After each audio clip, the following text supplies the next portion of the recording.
बिस्मिल्लाहिर्रहमानिर्रहीम। Radiographic grids. तो grid एक ऐसी डिवाइस है, device use to prevent scatter radiation from reaching an X-ray film during an exposure and consist of series of narrow lead strips.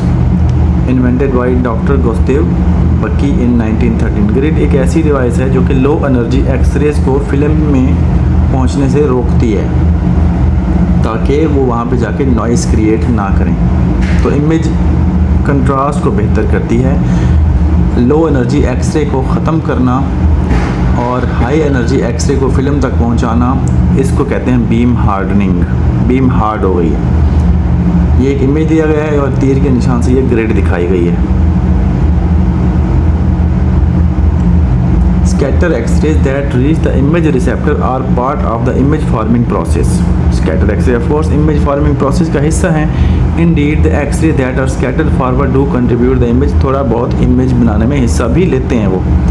An extremely effective device for reducing the level of scatter radiation that reaches the image receptor is the radiographic grid that is carefully fabricated section of radio opaque material. Radio opaque material की बनी होती है, ज़्यादातर lead होता है इस्तेमाल।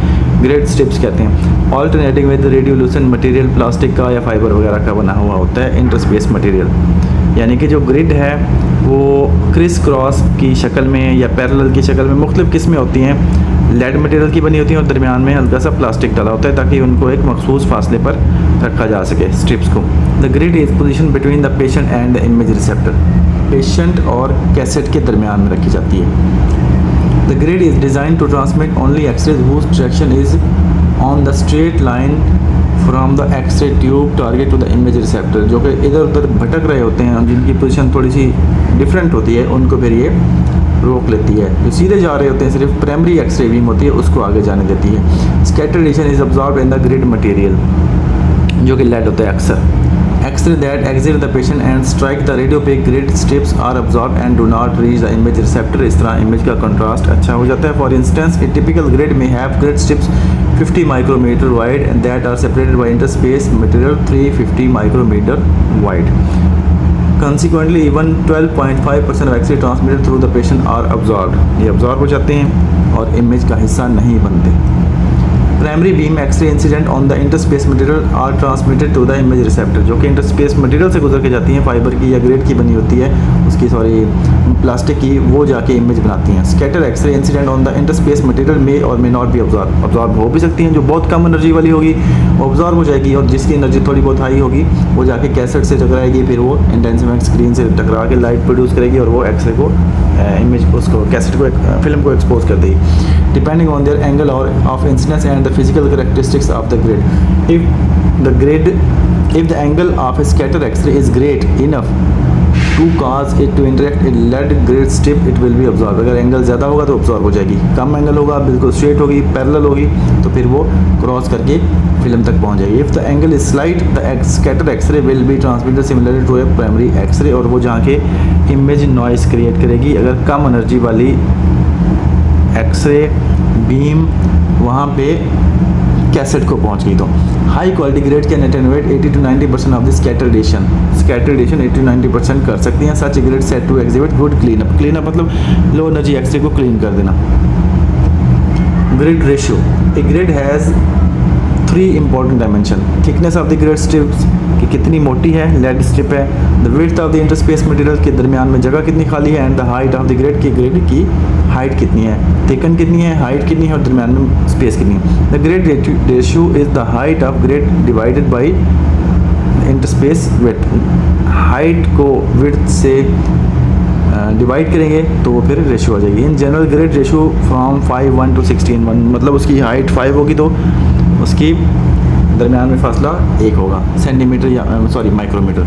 High ratio grid are more effective in reducing scatter radiation than are low ratio grid, क्योंकि उनमें स्ट्रिप्स काफ़ी ज़्यादा होंगी। मिसाल के तौर पर अगर हाई रेशियो जिस तरह 16:1 वाली है तो इसमें 16 स्ट्रिप होंगी 1 माइक्रोमीटर के अंदर, ये जितना फासला यूनिट दिया हुआ होगा। एंड इंक्रीज पेशेंट डोज बढ़ानी पड़ेगी क्योंकि लो एनर्जी एक्सरे पहले ही कम है, फिर वो ज़्यादा कम हो जाएंगी ग्रेड की वजह से, तो हमें KV MS वगैरह बढ़ाने पड़ेंगे ताकि इमेज कुछ ना कुछ तो अच्छा है, ऑप्टिकल डेंसिटी उसकी अच्छी हो जाए। In general grid ratio from 5 to 16, ये पहले बता चुका हूँ। Higher ratio grid are used most often in high KVP radiography.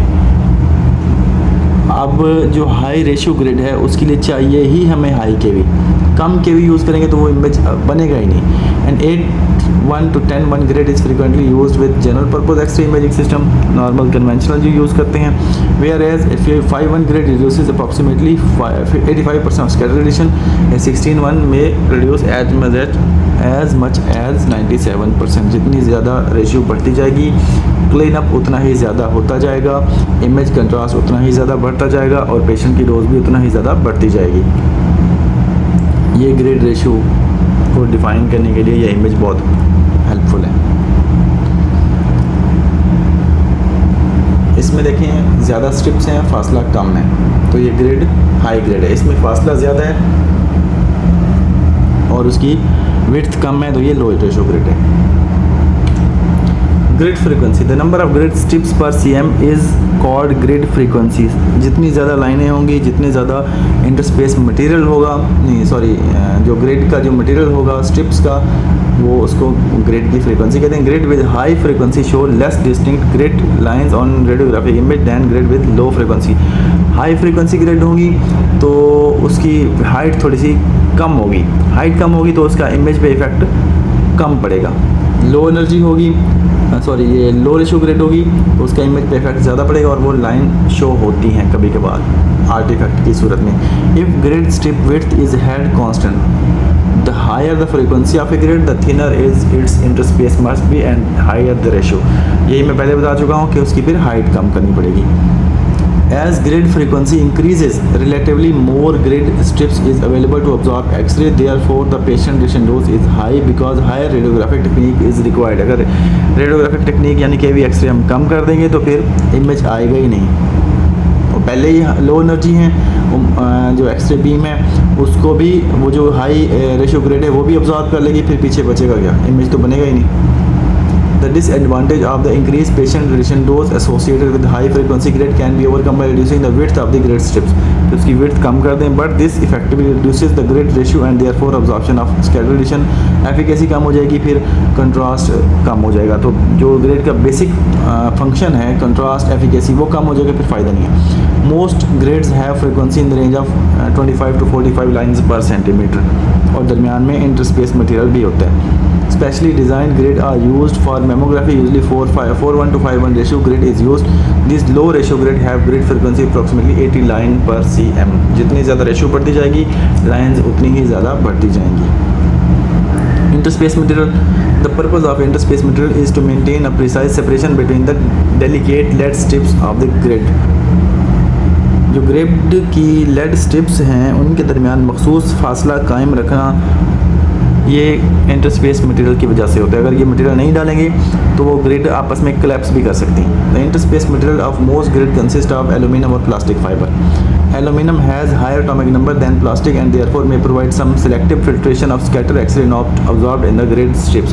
ये जो स्ट्रिप्स में लो एनर्जी एक्सरे अब्जॉर्ब नहीं होगी, गुजर जाती हैं कुछ उनको एल्यूमिनियम भी अब्जॉर्ब कर सकता है, लेकिन मसला वही है, फिर पेशेंट डोज बढ़ानी पड़ेगी।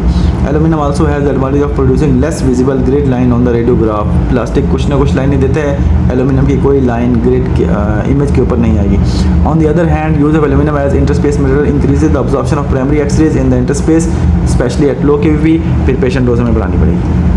The result is higher patient dose above 100 kVp। This property is unimportant क्योंकि 100 kVp पे फिर बहुत ही कम एल्यूमिनियम एक्सरे अब्जॉर्ब कर सकता है, but at low kVp the patient dose may be increase by approximately 20%। इतनी ज़्यादा बढ़ानी पड़ेगी। For this reason fibre interspace grid usually are prefer to aluminium interspace material कि फाइबर यूज़ करते हैं। खैर है उसकी ग्रिड का इमेज थोड़ा आ सकता है, उसमें लो एनर्जी कुछ ना कुछ पास भी कर सकती हैं, लेकिन फिर पेशेंट की डोज हमें नहीं बढ़ानी पड़ेगी। उसका नस्बत अगर देखें तो फ़ायदा ज़्यादा है, नुकसान कम है बनस्बत एल्यूमिनियम के। Still aluminium has two additional advantage over fibre. It is non hygroscopic. नमी कम है इसमें, फाइबर कुछ ना कुछ नमी पकड़ सकता है, नमी आएगी तो फिर इमेज पे बहुत ज़्यादा इफेक्ट पड़ेगा। Fibre interspace grids can be become warmed if they absorb moisture, वो कोलैप्स कर सकती हैं। Also aluminium interspace grid of high quality और easier to manufacture because aluminium is easier to form and roll into sheets of precise thickness. Plastic के मामले में ये मामला काफ़ी मुश्किल होता है, बनाने में मसला है, और दूसरा हाइग्रोस्कोपिक है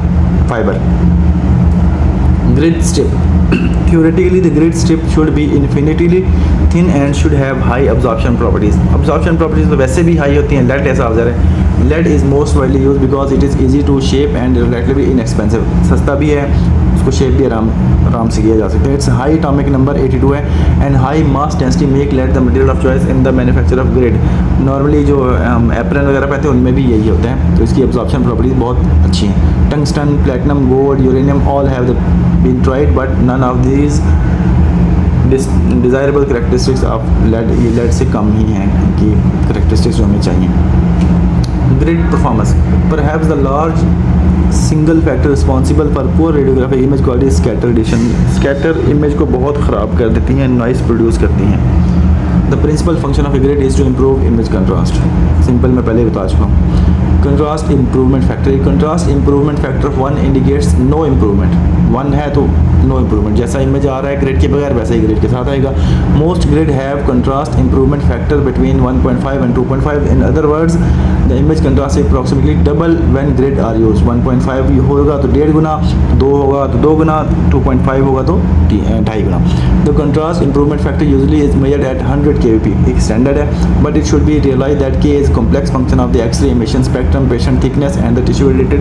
के जो उसका कॉन्स्टेंट है मुख्तलिफ है, एक्सरे की एमिशन स्पेक्ट्रम कितना है, इनकी ब्रेमस्टॉलन कितनी आ रही हैं, उसकी करेक्टरिस्टिक्स कितनी आ रही हैं। मेमो में साफ है, फिर मोलिब्डेनम यूज़ होता है, नॉर्मल कन्वेंशनल में टंगस्टन यूज़ होता है, तो उनका स्पेक्ट्रम मुख्तलिफ होता है। पेशेंट थिकनेस, पेशेंट कोई मोटा पतला आ सकता है, एंड द टिश्यू रिलेटेड, अगर अब्डोमेन का होगा तो साफ टिश्यू काफ़ी ज़्यादा है, और अगर हैंड का होगा तो टिश्यू काफ़ी कम है। तो ये सब कुछ के ऊपर इन सब के ऊपर डिपेंड करता है जो कॉन्स्टेंट है। बकी factor, although the use of grid improve contrast at the cost of patient duration dose, patient dose बढ़ती है लेकिन कंट्रास्ट फिर बढ़ जाता है। The quantity of image forming X-rays transmitted through a grid is much less than that of image forming X-ray incident on the grid. Therefore, when a grid is used, the radiographic technique must be increased to produce the same image receptor signal। कि अगर हम बगैर grid के x ray करेंगे और grid के साथ x ray करेंगे तो ग्रिड के साथ वाले एक्सरे में हमें पेशेंट डोज बढ़ानी पड़ेगी, हमें टेक्निक्स के भी एमएस बढ़ाने पड़ेंगे, क्योंकि लो एनर्जी एक्सरे ग्रिड में अब्जॉर्ब हो जाएंगे। अगर हम नहीं रखेंगे ग्रिड लो एनर्जी एक्सरे, मतलब हमें पेशेंट की डोज को लो करना हमारा मकसद है, तो फिर इमेज का कंट्रास्ट हमें कुर्बान करना पड़ेगा। The amount of this increase is given by the Bucky factor also called the grid factor. Bucky factor measure how much of an increase in technique will be required compare with non grid. Exposure के exposure के साथ और exposure के बगैर कितना फ़र्क पड़ता है एक्सरे की जो एनर्जी है, पेशेंट डोज है, इसको बकी फैक्टर कहते हैं। The Bucky factor is named for Gustav Bucky, जिसने 1913 में ग्रिड बनाई थी, the inventor of the grid. It is an attempt to measure the penetration of primary and scatter through the grid. सादरे फिर पेशेंट डोज को यही measure करता है। The higher the grid ratio, the higher is the Bucky factor. The penetration of primary radiation through a grid is fairly independent of the grid ratio. Penetration of scatter radiation through a grid become less likely with increasing grid ratio. Grid ratio बढ़ाएंगे साथ उसकी height बढ़ेगी, height बढ़ जाएगी तो फिर उसमें से जो लेस एंगल वाली होंगी वही पास करेंगी, ज़्यादा एंगल वाली बिल्कुल भी पास नहीं कर सकेंगी। Therefore the Bucky factor increases. The Bucky factor increase with increasing KVP. At high voltage more scatter is produce. Scatter ज़्यादा होंगी, केवी ज़्यादा करेंगे, स्कैटर ज़्यादा होंगी, स्कैटर ज़्यादा होंगी तो फिर एंगल उनका इंसिडेंस ज़्यादा होगा, फिर वो ज़्यादा अब्जॉर्ब हो जाएंगी, फिर पेशेंट डोज बढ़ानी पड़ेगी, फिर ऑफकोर्स बकी फैक्टर भी बढ़ जाएगा। This scatter radiation has a more difficult time penetrating the grid, thus the Bucky factor increases. As the Bucky factor increases, patient radiation dose increases proportionately. The Bucky factor also indicate how large an increase in patient radiation dose will accompany the use of particular grade. Grade ratio जो 5:1 है, 8:1 है, 16:1 है, 10:1 है, ये कौन C grade use करनी है, यही बकी फैक्टर में बताता है। हमारा अगला टॉपिक होगा ग्रेड की टाइप्स।